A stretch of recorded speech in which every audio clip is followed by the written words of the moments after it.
Hi, this is Rachel. She is a Haflinger Mare that we rehabilitated from foundering several years ago.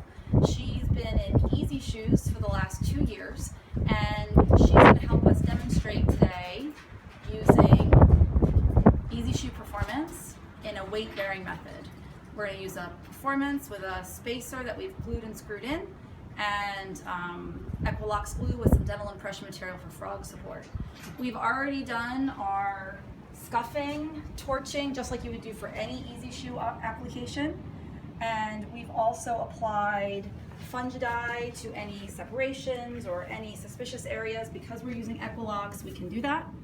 And we're also put Artemud all around her frog so that we don't get fungus under the shoe with the dental impression material. Over here at our table, we've already applied the first shoe. So we've got our space ready for our second shoe. The spacer's in. We've got a nail at the toe already to prevent her from sliding off the shoe when we go weight bearing. And I've got my dental impression material ready, which I'm going to mix because the ambient temperature today is about 55 degrees and we have a brisk wind blowing, so I know my dental impression material is not going to cure up too quickly. So I'm going to go ahead and put that over at by my foot on my caddy, so it's ready for me. If it was warmer out, I might wait to mix that.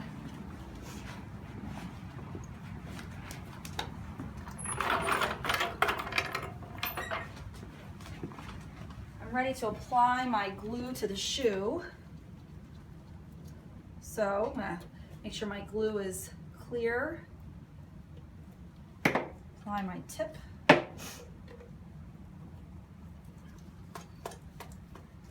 I'm going to use less glue in a weight-bearing method than I might if I was holding her foot up or in a rehabilitation method. Applying to the ground sole surface first, then inside the wing, both sides. I like to put some extra glue on the outside of my wing so I can build my feather. And you can always go back and add more glue for your feather if you need to.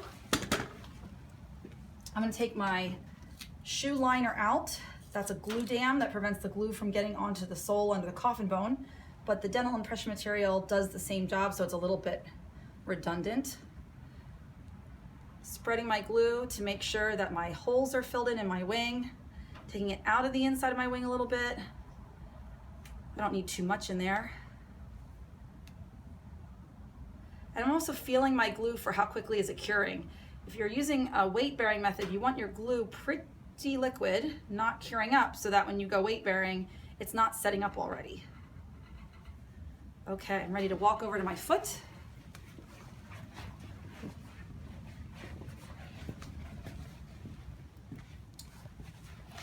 Okay.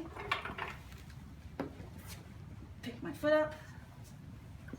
Clean my shoe surface off with my rasp so it's a fresh, clean surface.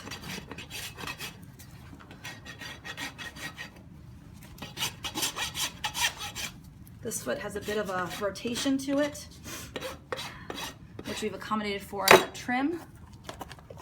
Take my dental impression material. Wait, Rachel. Apply it sole side. Want it pretty level for weight bearing.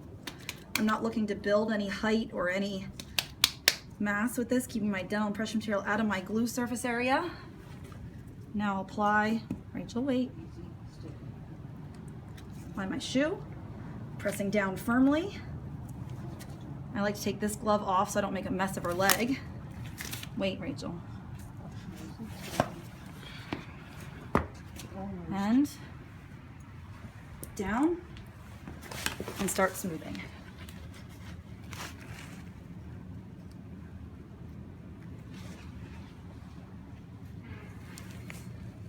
Some people like to pick up the opposing leg. I don't find with her I need to do that, but if I was worried about her standing still, I might do that as well.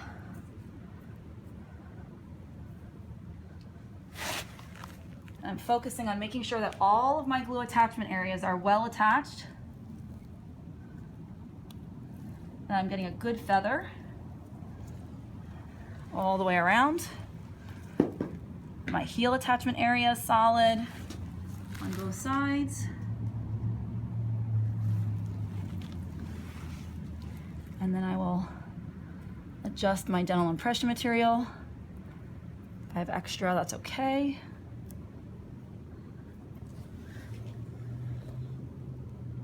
And as my glue is setting up, I can go ahead and adjust some of this feathering.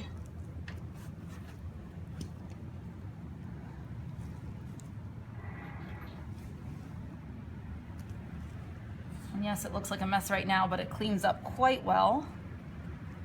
If you're really good at it, you won't get any glue on the horse's hair. You could wrap her leg if you wanted to be very neat and tidy about it. Now I'll take the nail out at this point and smooth over the hole. And I'll be ready for my final cleanup, which will look like the other shoe at the end. And that's it. That's weight bearing method. Using Equilocks dental impression material on a Laminitic covered horse.